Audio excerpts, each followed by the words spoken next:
right at the top. Okay, so we are here to talk about intercultural communication, as mentioned, part of the SHAPE mini certificate, specifically around communication and conflict. I am Emily, my pronouns are she and hers, and I'm thrilled to go ahead and get started. So in the chat, per usual, there is a Mentimeter link. You will also see it on your screen right there. So if you are on a computer and have your cell phone, you can go ahead and click it there. Then you don't have to toggle between screens. If you are just on a computer and that's cool, click that link and we will go ahead and start. You know, I love it when you hit the heart on the bottom of it, just to let me know how many folks. And I like to get at least a 75%. Otherwise, it's just boring. I'm just like talking at myself. There we go. This is great. Okay. I'm going to make sure that I can see all my things. I can see the chat and participants. Oh, I'm so glad that you all are here. Okay. As such, I believe strongly that all of our workshops align with our principles of community, and specifically this one because of the behavioral aspect of it, right? So our principles of community, of integrity, inclusion, respect, service, and social justice are so important to the foundation of where we are going. And I believe that these principles are mini invitations each day. They aren't just words that live on a wall. By learning about intercultural communication, by reflecting on your own styles, by showing up in your workplaces the way you do, you have the opportunity and invitation to enact inclusion, integrity, respect, service, and social justice each day. Here's where we're headed. We are going to understand how communication differs based on a cultural context. Let me rephrase that. We're going to start to understand, okay? You cannot leave this in an hour and be like, oh, intercultural communication, I'm done, we're good. Hopefully this will spark your interest. We will gain tools to assess our personal cultural impacts on communication style, and then specifically learn 4 patterns of intercultural communication, as well as apply tools through a bit of scenario work. I'll be real, we don't often get to the scenario work because this hour goes fast. Here are some disclaimers. As I've already alluded to, this cannot be a one and done. If I allowed you to think in any way, shape, or form that this was the end all be all of intercultural communication, I would fail you. I would not be good at my job. It has to be the introduction. This is like brushing the surface. My cultural communication also informs this presentation. So if you're sitting back and you're like, yeah, I dig her style, that's kind of fun, that's cool. It might not just be because I'm a great presenter, but also that you might appreciate that based on what you're familiar with. If you are sitting there and like, this is not super helpful to me, I don't like the style at all, that could also be based on the familiarity of your culture and a variety of other things, personality, etc. I believe strongly, like Dr. Maya Angelou says, that when you know better, you do better. Specifically, when I know better, I do better. So all of these workshops are really focused on how can each of us reflect on our own styles, and then how can that inform and influence how we show up and behave in our workplaces. And as we learn, we apply. I'm a big experiential learning educator. I believe in having the experience, applying it, and then reflecting on it. So my hope is that you will continue to reflect on this as we go. Okay, so what we see in front of us, I'm gonna answer the rhetorical question for you. It is an iceberg. Okay, so we are gonna watch a short clip that talks about the iceberg theory as it relates to culture. What I'm going to ask you to do, I'll give you a preview. I'm going to ask you to apply what you learn in this video. So start thinking about CSU specifically in the relation to how they talk about the top of the iceberg and the bottom of the iceberg.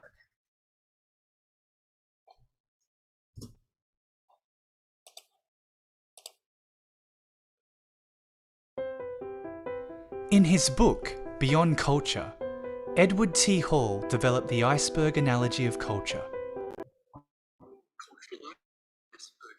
Suggests that, like an iceberg, there are only some aspects of culture which are visible, or which, in other words, lie above the surface of the water. These can include language, food, greetings, art, music, and many others.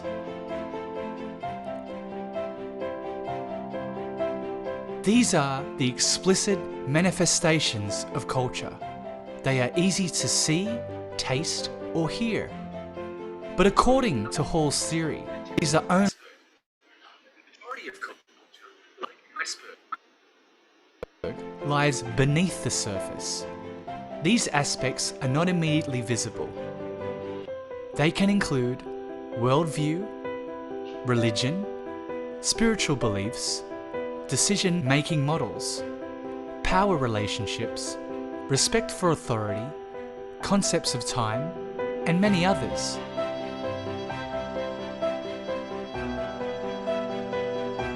These are the implicit manifestations of culture. They can influence over behavior, values, feelings, and thoughts. The more immersed we become in a cultural environment, the more these hidden aspects are revealed to us.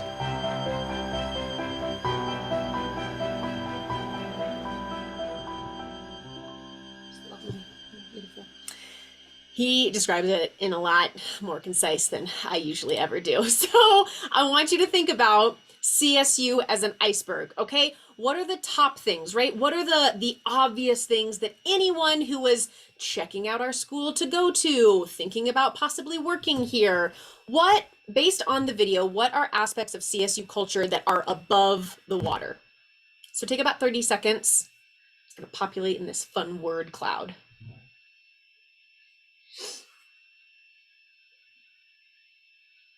Mm-hmm.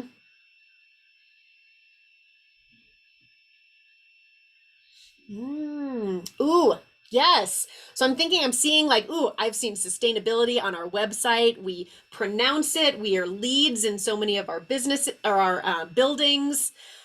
Yes, PWI, or so that is predominantly white institution as an acronym that's familiar in the higher ed context. As is, we could talk about the foundation and of higher education in this country. And yeah, education. I like that someone said great education, land grant recognition. Absolutely. So you're seeing these things, like these are things that we've heard about our current president, our past president, presidents before them talk about. No place for hate. So some powerful marketing campaigns that are coming in, not being religious and being a research institution. I love this. CSU's logos on clothing, sports, active collaboration, principles of community. Yes. So the principles of community and where they show up all over the campus, I believe we are trying to make more prominently above the iceberg. Okay.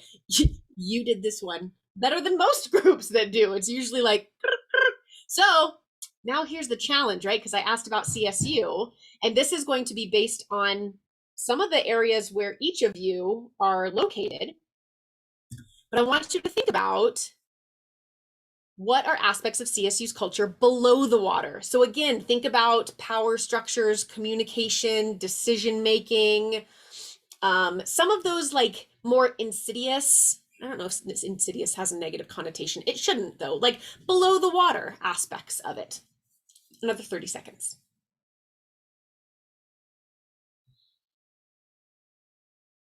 Mm-hmm, mm-hmm.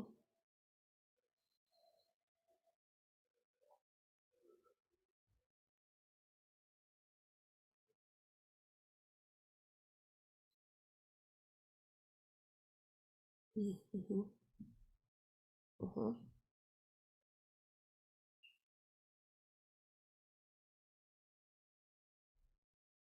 Yeah, this is great.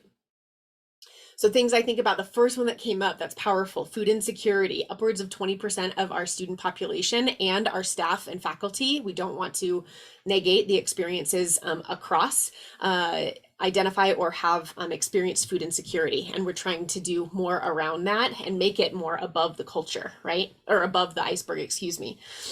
Research stations and extension. I think these are also like kind of not on the outskirts, but people don't really know about what's happening. Like there's so much in extension. Like we have such a strong relationship with 4-H. I've had the opportunity to train with them in the past, right? And there's so much that goes on.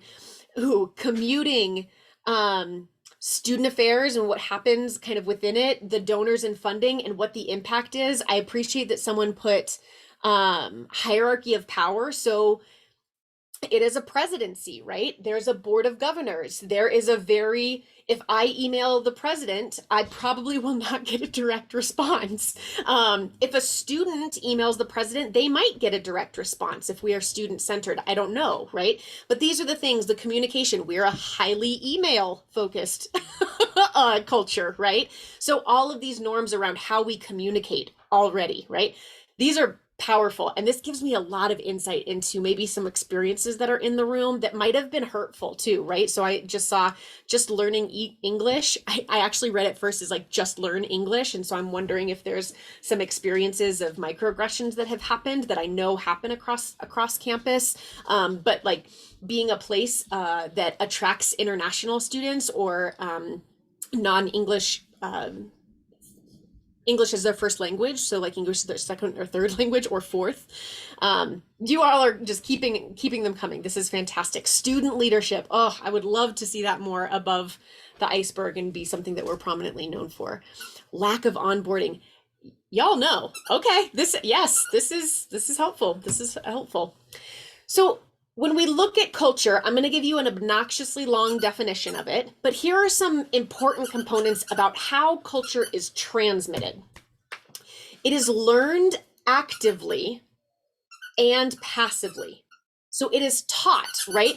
The thing that I just read, the lack of onboarding, fascinating, right? Because onboarding is so much of how we drain that iceberg, right? Am I supposed to show up right at 8? Is it a 9 to 5? Do we take a lunch? I'm not quite sure, right? How much of those cultural norms of the organization are learned either actively or passively? It is also shared among a group of people. So this is like an understanding, kind of like an inside joke, but just the ways of operating, right? Like, oh yeah, Tony Frank's beard. If you've been here probably more than 3 years, you get that. But if you haven't, you might be like, I don't get it. What's his beard? It's a shared meaning. If you want, you can stay after. I don't like saying things that go past people, but I can describe it afterwards. But it is also about patterns of meaning and behavior that show up repeatedly in different areas of life, right? So these can be tracked, traced. If you take that step back, you can be like, oh, they talked about decision making, and actually do we say that we're decision making across the board, but we're really not? All those patterns can be noticed. It's also adaptive, meaning that it can change over time. And there also are manifestations that adapt as well. And then finally, culture is symbolic in nature, meaning there are multiple signs and symbols which convey specific meaning in the culture. And that's going to be identified in some next examples. So you see an item in front of you 3 times, okay? This could mean different things to different people. So what does that item mean to you? I'll show it again. What does this item bring up for you when you see it? Go ahead and put it in the Mentimeter. I told you it'd be interactive. Ooh.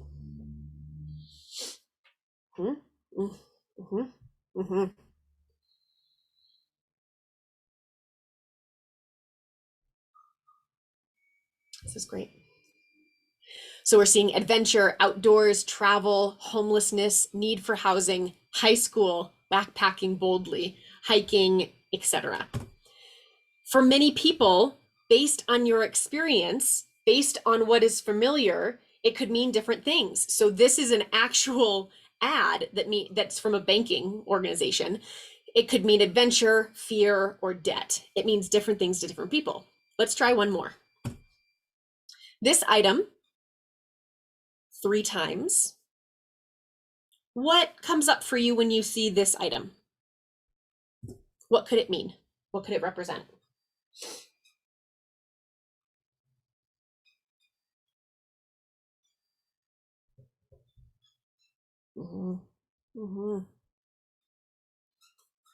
Ooh, I really appreciate. So there's like prayer that's come up a few times. That's why it's bigger. Cultural item, decor, cozy tea room, prayer, welcome, Third worldly. Wow, that's such a contextual understanding, right? Like representing the first, third world. There's a lot that we could unpack there potentially. Developing world, I've heard as a more prominent term. Cultural item, I think I said. Rug, someone named it. Yes. So again, it could be decor. Nailed it. A souvenir from travels, and a place of prayer. So you start to see that the same things can mean different things to different people. The same thing about our cultural norms around the ways that we behave in a workplace. And so that's really the crux of what we're going to get into in terms of the applicable concepts that we're going to talk about in this workshop. When you look, I warned you, at the obnoxiously long, I don't mean to disrespect Cluckhone and Cluckhone. I do think there's a lot here that we could unpack and probably spend 20 minutes on this, which we don't have. We do, but we're going to use it differently.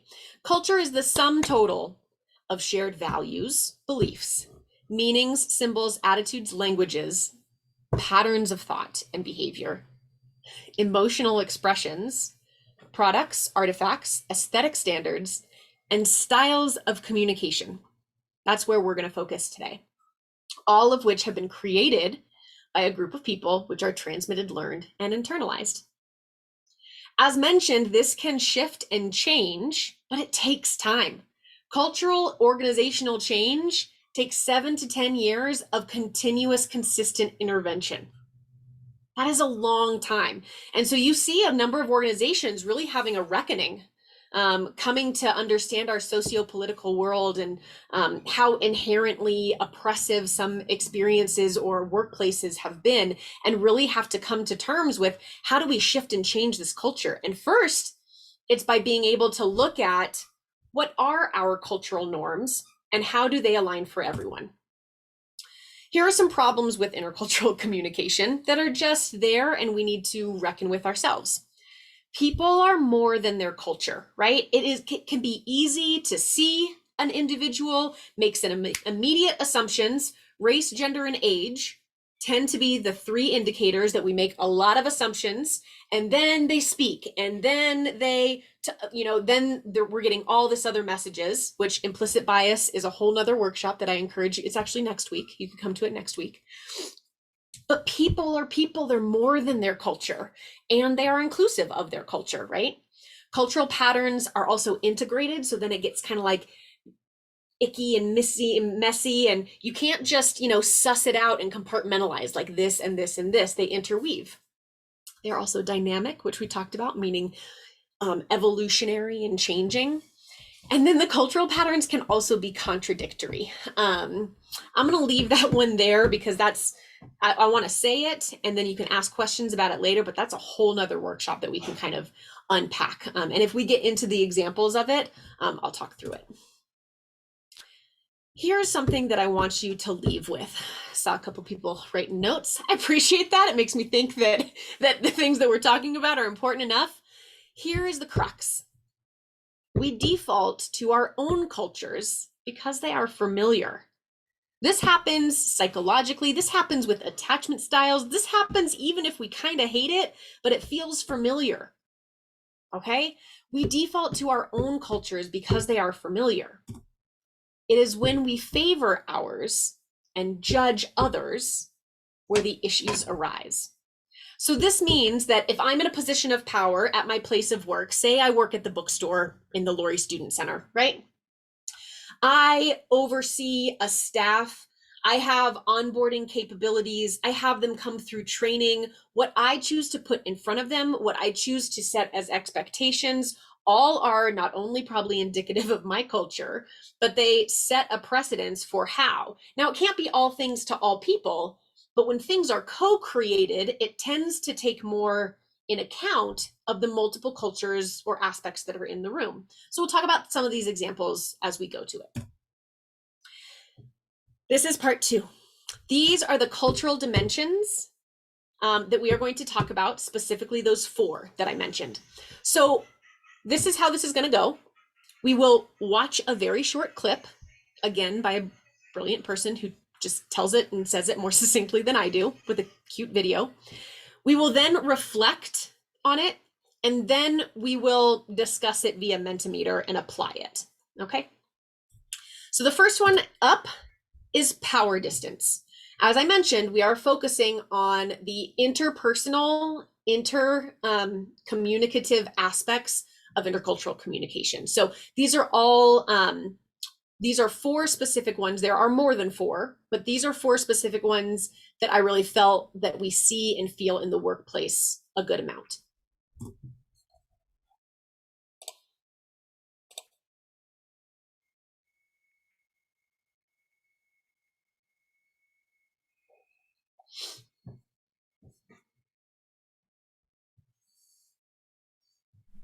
Power distance. Do you feel more comfortable working in a strong hierarchy, or do you prefer a sense of equality with all of your colleagues? This sensibility is called power distance, and it concerns the degree to which power is distributed in an organization or other culture. How does an individual or group perceive and respond to inequalities amongst people? In a high power distance culture, like the military or a large law firm or a country like Russia, a strong vertical hierarchy is expected. Think of the relationship of a general in the military to enlisted soldiers, or a senior law partner to a mere associate, or the Pope to a parish priest. In a high power distance culture, every person has a defined place and role. In a low power distance culture, say a unionized workforce, a legal services organization, or a country like Norway, there is a strong expectation of equality in power, in decision-making, in benefits, and other work conditions. What about you? Do you prefer to give orders, or do you couch them as suggestions? Do you assume your boss, Mr. Gregory, should have a high design, fancy, large windowed office, even though you have only a small internal cubicle? Or do you envision that you and your colleagues are really more or less equal, with your supervisor, Suzanne, being only a little bit more equal and maybe only a supervisor in name? Your deep-seated assumptions about power distance will affect how you perceive and navigate relationships at work. Okay. So hopefully you are thinking to yourself, how does power distance show up in the places that I interact? How are decisions made? How is inequity expressed or explored? What is the legitimacy of it? So I want you to think to yourself, on the cultural dimension, power distance, your cultural familiarity, maybe preference, is more towards low power distance or high power distance. Submit your answers now.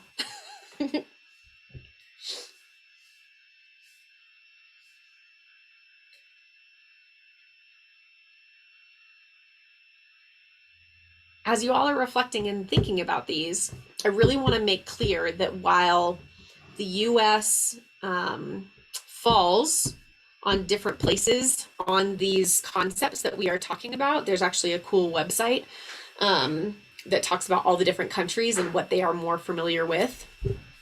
The intention of this workshop is not to value one over the other. These simply exist, and where and how we favor them is something that's important to reflect on.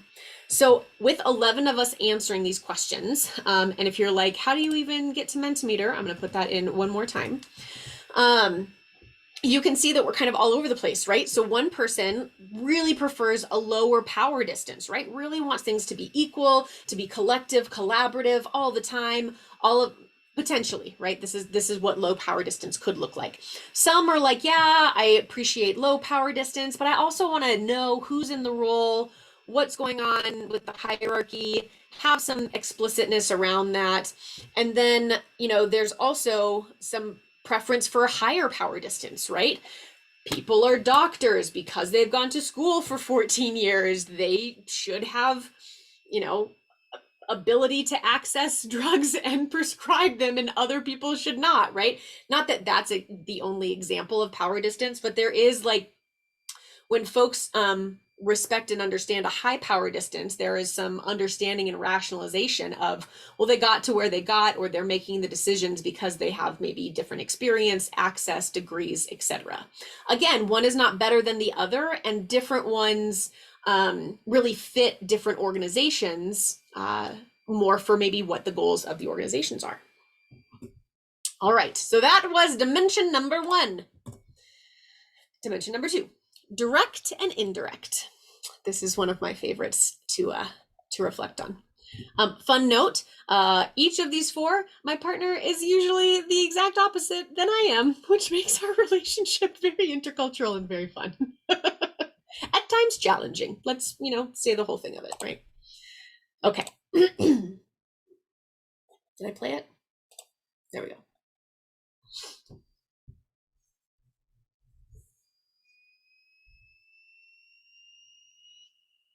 Direct versus indirect communication.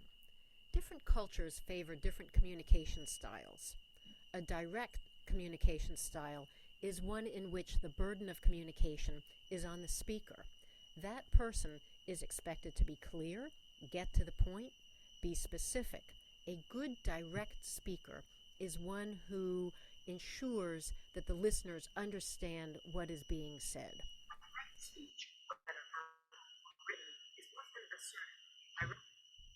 Direct speakers tend to be very comfortable with confrontation and giving blunt orders. This report is poorly written. Have it redone by tomorrow. In contrast, indirect communication style allows a greater possibility of saving face and avoiding embarrassment.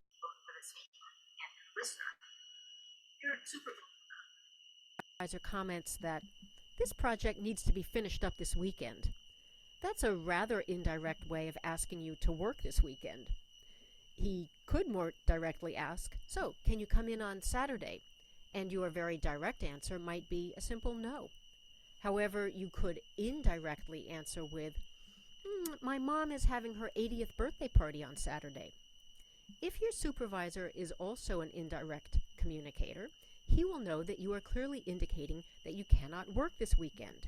You didn't have to come right out and refuse to work, embarrassing yourself or being rude to the supervisor. However, if the supervisor is a direct communicator, he may not understand your message. Direct communicators often think that indirect communicators are taking a long time to get to the point, or even being deliberately obscure. And indirect communicators may think that direct communicators are rude and aggressive. Which are you? The world of direct and indirect communication. So hopefully from some of those examples, you can kind of sense out, oh, I might be a little more direct, I might be a little more indirect, or no, I definitely am, or definitely am more of this. I think what's really interesting, I'll pop this next one so you can consider who we have in the room, right? I think what's really interesting, and I've been thinking more about, is this concept of saving face. And this is very present like in typically Asian cultures, specifically China and Japan. This kind of saving face is very important. Whereas the direct communication, kind of getting to the point, is definitely found in more European countries. Germany is a very direct communication country. So when you get into negotiations or you get into understandings, it can be a little tricky to navigate, especially when there is such a strong perception. And this is where biasy can come up as well. Oh, that person's rude. I don't want to work with them anymore. We just shouldn't even invite them to the table. That's, if we don't understand these aspects about intercultural communication, we might not be able to address that or keep someone from it who could really bring a good, powerful insight to it. Oh, that person talks around the bush all the time. I never really know what they're saying. We just shouldn't invite them to the table.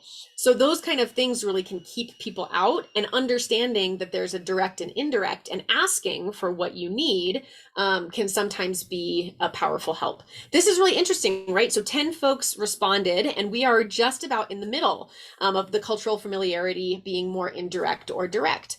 I think this comes with culture aspect as well as personality. I think it's also very indicative of ways that we were socialized potentially. So we could look at this from a variety of different levels. Thank you. I'm going to pause here because we've done two, right? We've done direct and indirect, and then we've done power distance, high or low. What questions are out there that I might be able to answer, or we can mull through? Now remember, if you have the question, probably at least 7 other people have the question too. Any?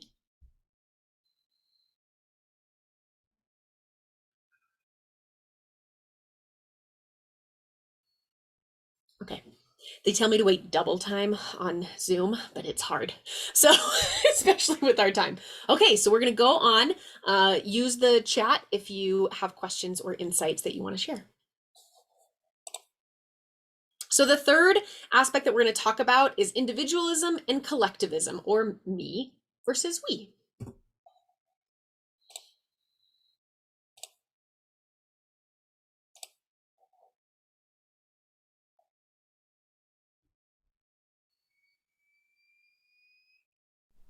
Individualism or collectivism? Do you define yourself as an I or a we? In considering cultural dimensions or attributes, individualism, the I, is a preference for independence and self-reliance. As an individual, you are expected to take care of yourself and your immediate family, but you have no obligations to a larger community. Cultures which focus on individualism celebrate the accomplishments of a person rather than a group. For example, does your employer single out an employee of the month? Employees from that background, the I background, might more naturally seek to advance their own interests within the job rather than that of the entire organization. Australia, the US, the UK are all individualist cultures emphasizing the obligations of the individual's human rights, the individual's personal responsibilities. Are you familiar with the saying, the squeaky wheel gets the grease? This comes from cultures focusing on that individual. By contrast, other cultures on the other end of the spectrum, such as China or Pakistan or Venezuela or Ghana, the group is of paramount importance. This is collectivism.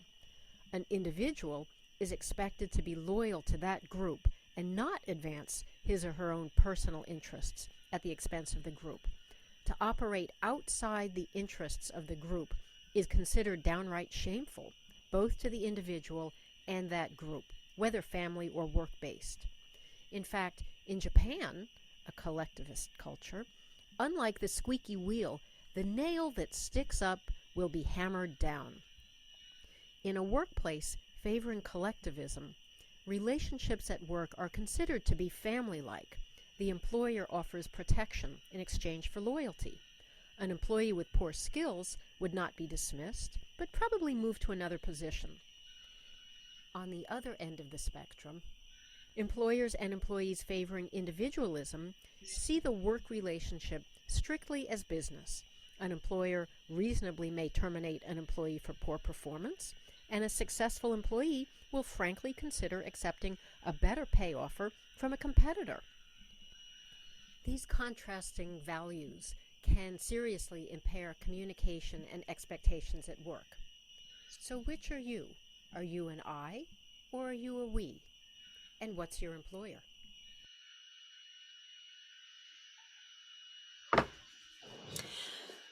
I think this is a really interesting concept as we go to the graph. I don't know if that's a graph, the spectrum.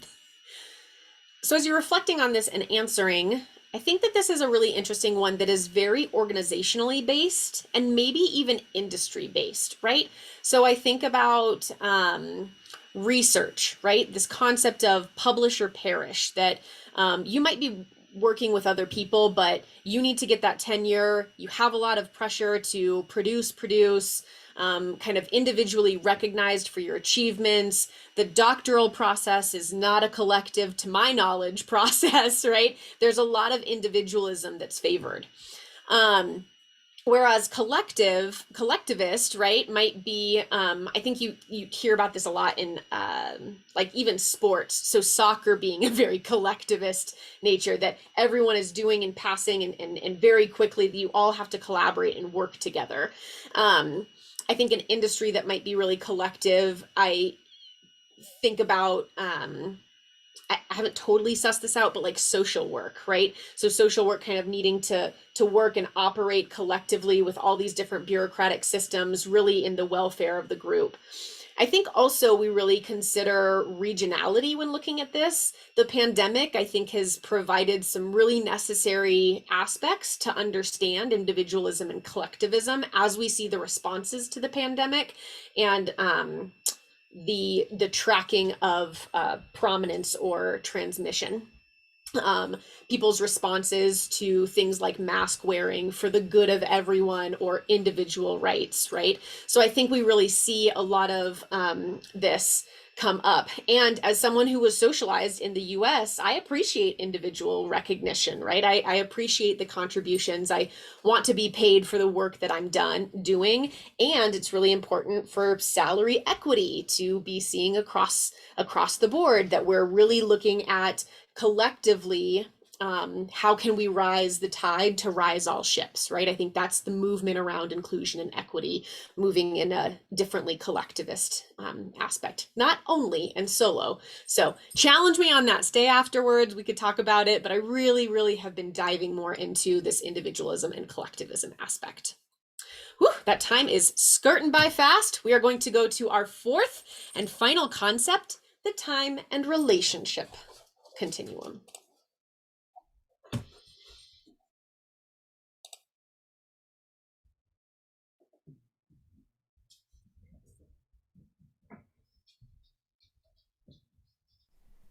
Time or relationship?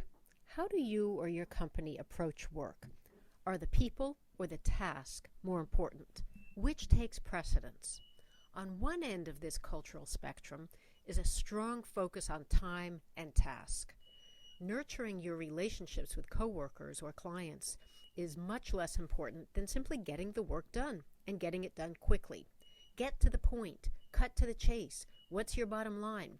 If you are time and task oriented, you have little patience for what you perceive as idle water cooler chit-chat. Native New Yorkers are famous for their direct communication style, their preference for getting right to business. Yeah, what do you want? However, at the other end of the spectrum is a powerful preference for building relationships.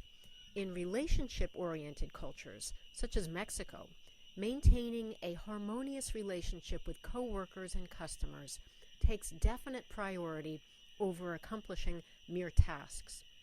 When I call a colleague in Mexico, I've learned to plan to spend at least several minutes up front asking about her family, talking about mine, discussing the weather, current events, upcoming holidays. Only then do we turn to the work project. If I immediately started talking business, she would perceive me as downright rude and cold, and this would impair our working relationship. On the other hand, when I get a phone call from a New Yorker asking for pricing information, I don't waste time on pleasantries. I get right to the point. You can see that two employees who place differently on this spectrum may well clash. A punctual, numbers-focused accountant with an eye on the clock and her chatty, frequently tardy assistant who talks about his children, his aging mom, and the Yankees, if they're his team, well, they both are daily annoyed by the other. Time versus relationship. Which takes precedence for you? All right. By this time, you know what's coming. I'm going to show you that spectrum.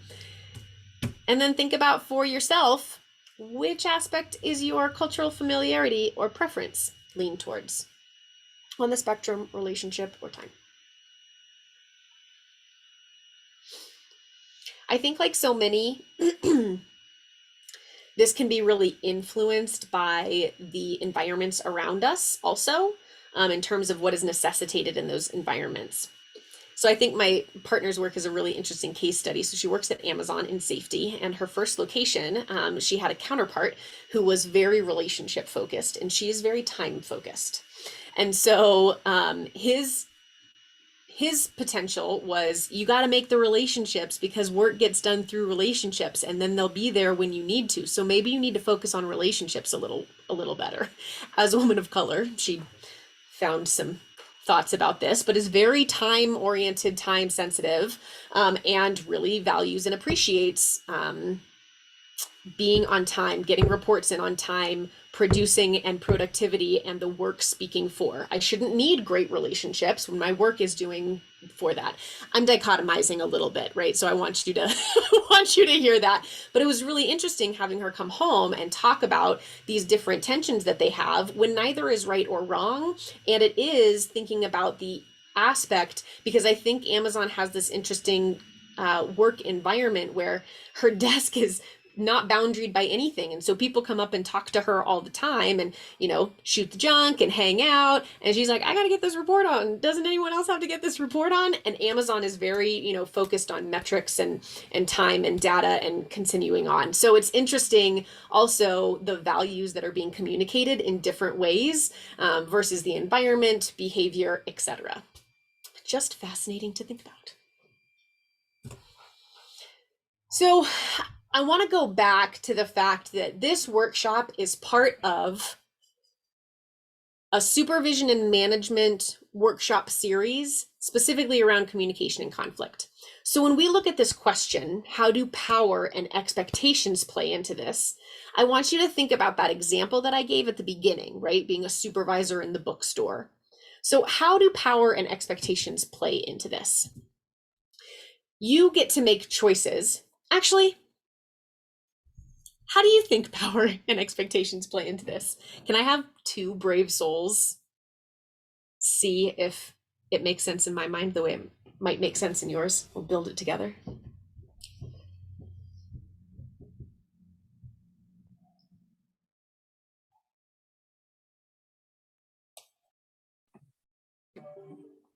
Carla.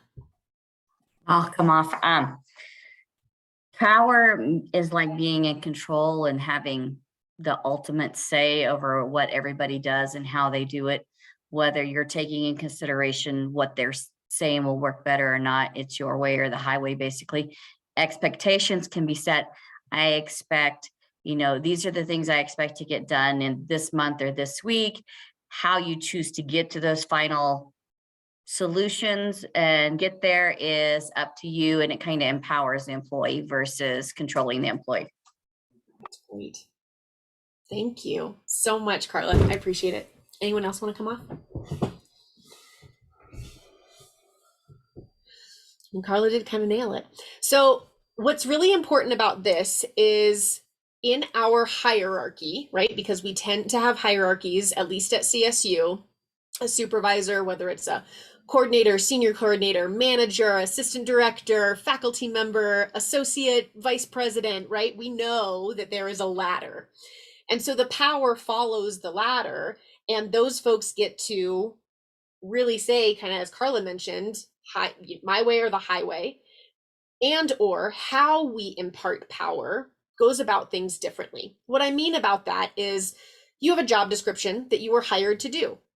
There is listed out expectations, but to Carla's point, how we get there could be empowered by the employee, right? So this is what needs to happen at the end.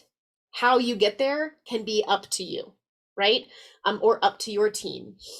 If you have expectations, I love Brene Brown's work for two reasons. Her book, Dare to Lead, is really powerful. So there's this concept of painting done. So if a supervisor just says, I need these tables on a spreadsheet, get them to me by Monday, that can mean a lot of different things, right? If I actually have an expectation of what and how it needs to look, we need to paint done together of like, this is what I'm needing for this report.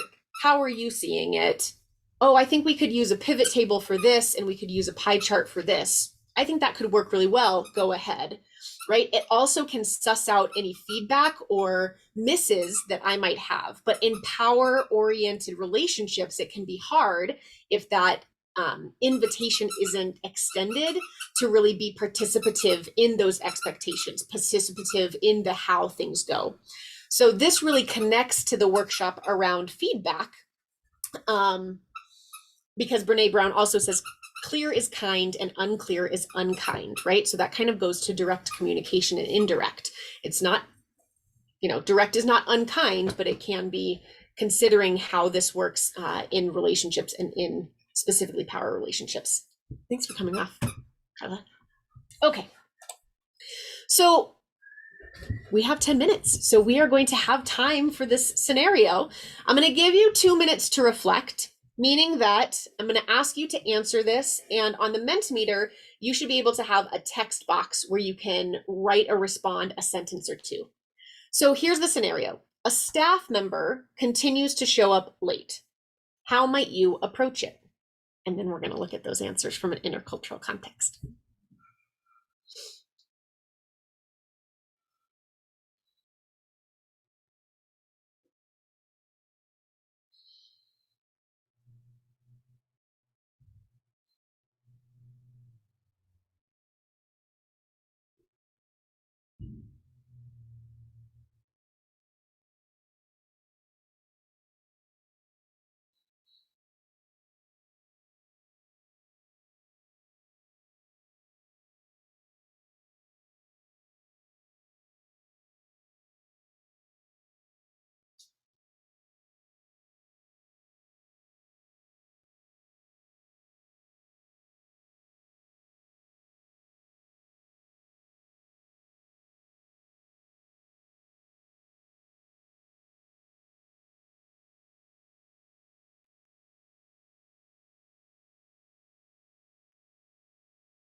This is great.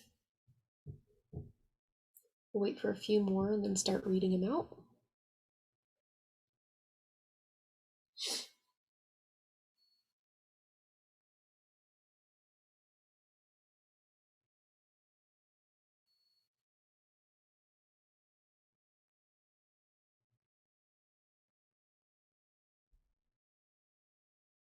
So for the ones that have come in, we're seeing some themes a little bit, right? So there's perhaps asking why it's happening, how I can help them come up with a plan to stop the behavior, ask them if they realize, stop them on the way in and remind them that so-and-so is waiting. We want to approach the solution with kindness first. Are they doing okay? Is something going on that's affecting their life and performance? Check in and make sure things are okay at home. If employee stays late, is that their normal arrival time? So checking in on expectations and maybe not seeing at the other end of that. First, I would talk to them directly about how we can fix this situation. If it continues, I would involve higher ups. Work on solutions to facilitate their schedule, compromise and negotiate until all the possibilities have been addressed. Hopefully there's possibilities to do that. Usually try to find out more about that. Do they have children? Do their kids go to school? Do they drive? Usually with those answers, I can gain context into their life, and from there I can offer help and to ensure they aren't late anymore. This one's great, and I don't know who answered this one, right? I know that if you are interviewing someone, right, these are questions that can't be answered, but if they're already in the job, I don't actually know if those are, right? I love that invitation of like, hey, tell me what's going on in your life that might be keeping you from it, right? Then they get to invite disclosure, or you invite the disclosure and they can, share or choose not to share about how they want to. But it really is inviting that, recognition of more a whole person beyond work. And then there's some indications that, this is work and we need to look at the expectations of work. And if this doesn't change, we might need to involve higher ups. There's a variety of ways of going about it. And depending on the work culture, again, not here to say one is better or worse. It's just what are the intended or hopeful outcomes and how might you get there based on the folks that you're working with. These are so good, all 12 of these. I hope that on the screen we can read them. So Ask the micro yes. Someone came to the feedback workshop. That's amazing. Ask more questions coming in late. However, I can be flexible. Check in with the staff member about what's happening, if something's causing them to be late in a private setting, not in front of others. That's that saving space aspect of it. Would mention that I had noticed they've been tardy frequently and lately, and would be willing to share a little bit about why this is. Hey, do you have a moment to talk? The micro yes again. If yes, pull them aside. I've noticed that I love this like actual script. Like this is how I would approach it, right? I've noticed that you've been coming into work late this past week. Is something going on that's causing problems with you getting to your shift? What can we do to work on this, right? So that collective responsibility, even if you want to say, what can you do to work better on working on this, right? Again, this is going to work for some and it's not going to work for others.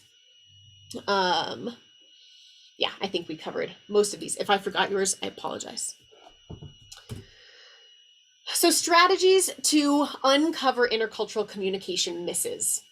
First and foremost, make the implicit explicit. So drain the water around the iceberg, right? So many of those things, think about when you came into the job that you have. Maybe it's a short-term job, maybe you've been there decades.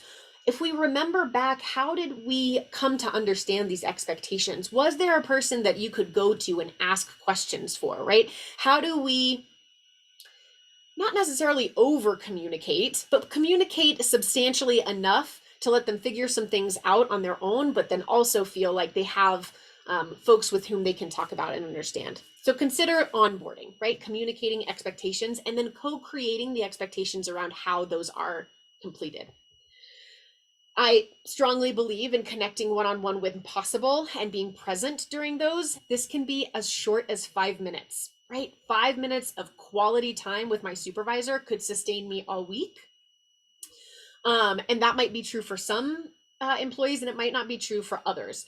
But when you have a relationship that you can not feel like you're always going to, oh, they're talking to me, so something's wrong.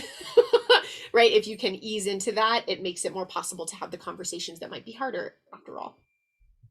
Pay attention, witness what you've learned. So my hope is that after this very quick hour, you will go to a work environment in a different mindset and start to pay attention to the things around time and relationship, power distance, indirect versus direct communication, me versus we. I was like, what's the fourth one? Oh no. So witness what you've learned. Remember to keep learning that this was just brushing the surface, and then question your default behaviors, right? So if I'm like, oh, I just wish they would get their email back to me. It's been 6 hours. How could they not be at their email? Maybe question to yourself, what are your default expectations? And do you have expectations of others that might not have been communicated? Do you have a deadline that you could put into your email that asks for something in a reasonable deadline, right? I need this by 9 a.m. tomorrow. If it's 3 p.m., it's probably not going to be reasonable.